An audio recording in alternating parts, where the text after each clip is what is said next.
Hello students, in this video I present to you the poem On Children by Khalil Gibran. Gibran was born in 1883 in Beisheri, Lebanon. Khalil was Lebanese-American writer, poet and artist who made a significant contribution to the literary world. He wrote several philosophical essays, novels, short stories and mystical poems. His most famous book is The Prophet, which consists of 26 philosophical prose essays. The book tells the story of a prophet who is about to depart from his kingdom. The prophet begins with a man named Al-Mustafa living on an island called Opheles. He has waited 12 years for the right ship to take him home. He is asked to tell of his philosophy of life before he departs. What he has to say forms the basis of the book. Gibran died in 1931.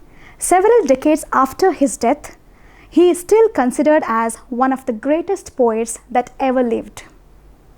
The parent-children relationship and the role that parents play in children's life are evident at all times.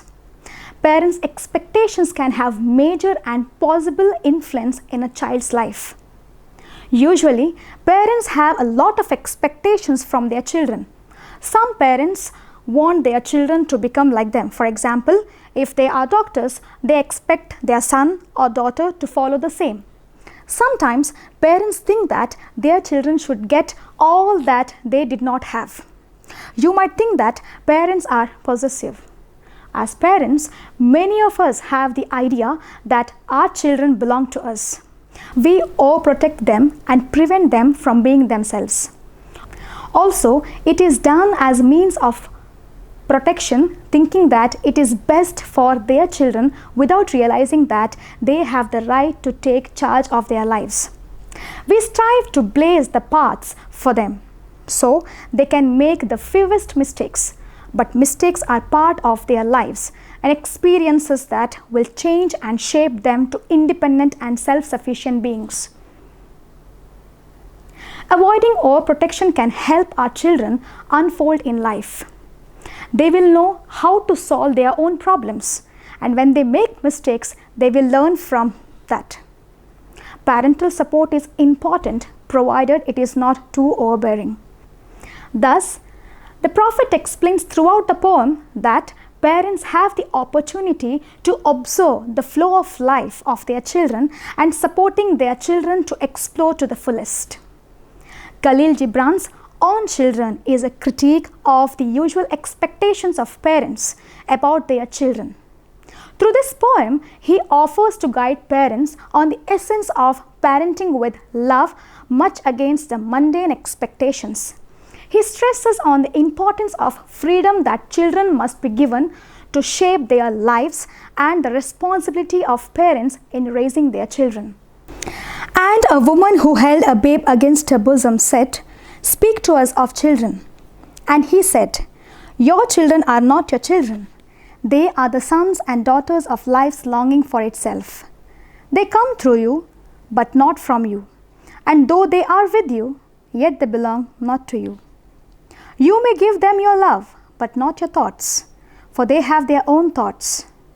You may house their bodies, but not their souls, for their souls dwell in the house of tomorrow, which you cannot visit, not even in your dreams.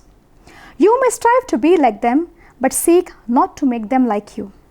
For life goes not backward, nor tarries with yesterday.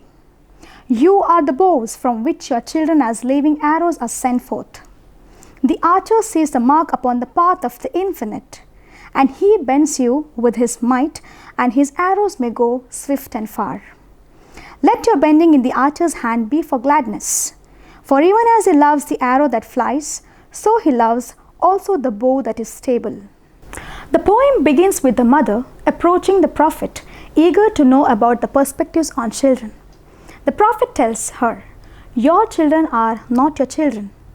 He captures the attention of not only the mother, but also the readers by this shocking declaration that your children are not your children.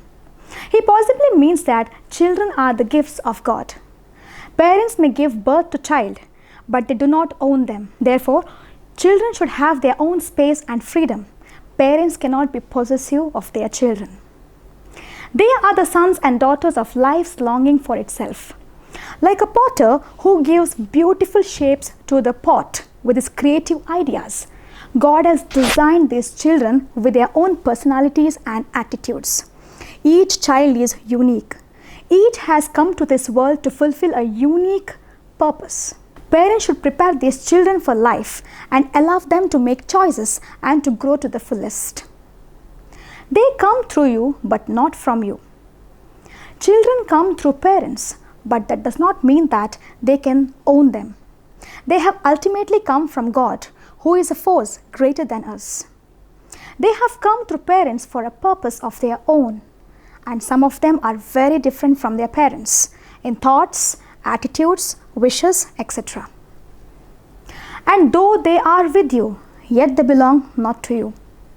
Children are born to parents and may be physically present with them, but parents cannot impose their ownership on them. God and nature are so brilliant that we cannot find even one fingerprint resembling another. No person truly belongs to another. You may give them your love, but not your thoughts. Parents can only give them love so as to make them confident for future. But their thoughts, well, they cannot give them that. Love is always divine and selfless and free like a bird. Parents may give their love to children, but they should never force their ideas on children. Children have their own thoughts, imaginations, and aspirations. For they have their own thoughts. A child is creative by birth. It learns by exploring the world around. It experiments with everything it meets in the process of physical and mental growth. Children need support and encouragement at all levels, from parents at home, teachers at school, and people outside. They ought to enjoy a greatest degree of freedom so that their creativity flourishes.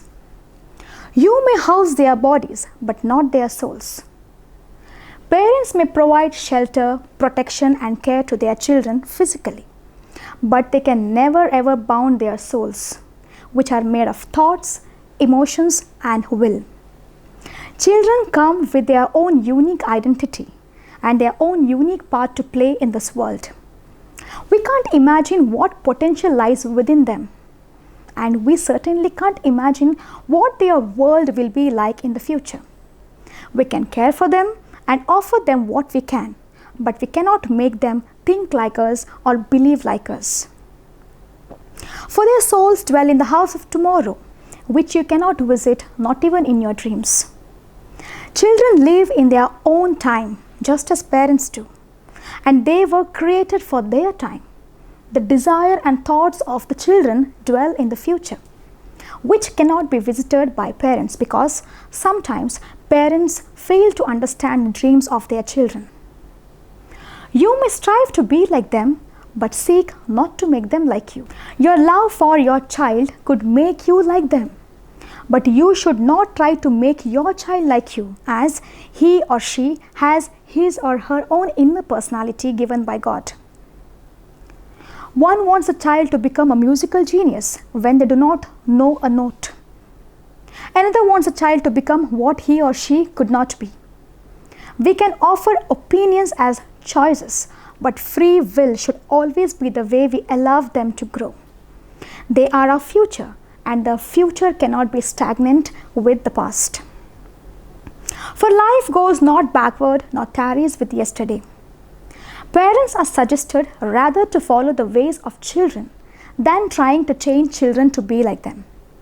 The prophet stresses by telling that life keeps moving forward and never retracts.